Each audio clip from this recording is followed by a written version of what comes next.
Have you ever looked at people who've built serious wealth through Australian property and wondered how they actually did it? Not the headlines, not the hype, but the real mechanics behind it. Because here's the truth, it's almost never luck. There is a playbook, a repeatable system. And once you understand it, property investing stops feeling confusing and starts feeling deliberate. Today, I want to walk you through that playbook. Not theory, not promises, but how wealth through property actually works in the real world. Now, most people think the secret is finding the next booming suburb. Buy cheap, wait, and hope. But that's only a small part of the story. The real advantage, the one every successful investor understands, is something far more powerful, and it's called leverage. Here's something that surprises a lot of people. If you compare long-term average returns, Australian property and the share market are actually very similar. So why does property consistently create more millionaires? Because property gives everyday people access to leverage in a way almost no other asset class does. Leverage means using the bank's money to control a large asset with a relatively small amount of your own cash. With a typical 20% deposit, you're effectively controlling 5 times your money. Think about that. Every $1 you invest is controlling $5 worth of property. Now let's look at what that means in practice. If a property increases in value by just 5%, your return on the actual cash you invested isn't 5%. It's closer to 25%. That multiplier effect is the engine behind property wealth. But leverage on its own isn't enough. Because owning a highly leveraged asset means you also need to manage cash flow, risk, and tax effectively. Otherwise, you can't hold the asset long enough for growth to do its job. This is where many investors get confused, especially when they hear terms like negative gearing. Negative gearing sounds complex, but it's actually very simple. It just means that your property expenses, mainly interest, are higher than the rent you receive. That creates a paper loss. And under Australian tax rules, that loss can be used to reduce the tax you pay on your salary or business income. Now here's the important part. Investors don't negative gear because they want to lose money. They do it because they're making a calculated trade-off. They accept a small manageable shortfall today in exchange for much larger capital growth over the long term. Growth that is also taxed more favorably when you hold the asset long enough. But negative gearing isn't the only lever investors use. There's another powerful tool, and it doesn't even require you to spend money. It's called depreciation. The tax office recognizes that buildings and fixtures wear out over time.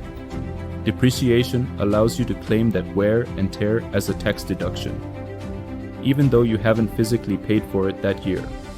That's why depreciation is often called a non-cash deduction. And the impact is significant.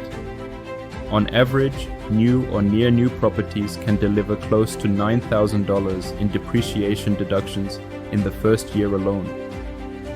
For many investors, that's the difference between a property that feels uncomfortable to hold and one that fits cleanly into their cash flow. Once you understand leverage, tax, and holding costs, the strategies start to make sense. At a high level, there are 2 broad approaches. Some investors prioritize positive cash flow, properties where rent covers all expenses and produces surplus income. Others focus on capital growth, accepting short-term cash flow pressure in exchange for long-term wealth creation. Neither approach is right or wrong. What matters is alignment with your goals, income, and risk tolerance. From there, strategies can become more active. Buy and hold is the classic long-term approach. Renovating and flipping can generate faster profits. Subdivision and development allow investors to manufacture growth by creating value. But here's the trade-off. As strategies become more complex, they demand more time, more capital, and more expertise. Which brings us to the most overlooked part of the entire playbook. Mindset and process. Successful property investors don't see investing as a single transaction. They see it as a system, a process. And this is where most people go wrong. They jump straight to browsing listings, which is actually step 4 of the process, without doing the groundwork first. That's like building a roof before laying foundations. The professional process is simple but disciplined. Step 1 is clarity. Why are you investing? What outcome are you actually trying to achieve? Step 2 is assessment. A realistic view of your income, borrowing capacity, risk tolerance, and time horizon. Step 3 is strategy.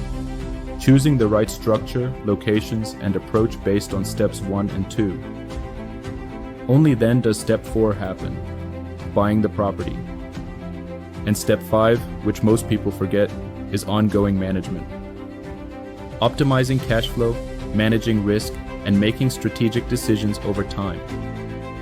When you follow this process, every move becomes intentional. And this is the real takeaway. Property wealth isn't built by timing the market or chasing headlines. It's built by understanding leverage, using tax rules intelligently, and following a disciplined long-term process. So if property investing really is a process, not an event, then the most important question isn't, what property should I buy? The real question is, what is the first step in my process? Because once you get that right, everything else becomes a lot clearer.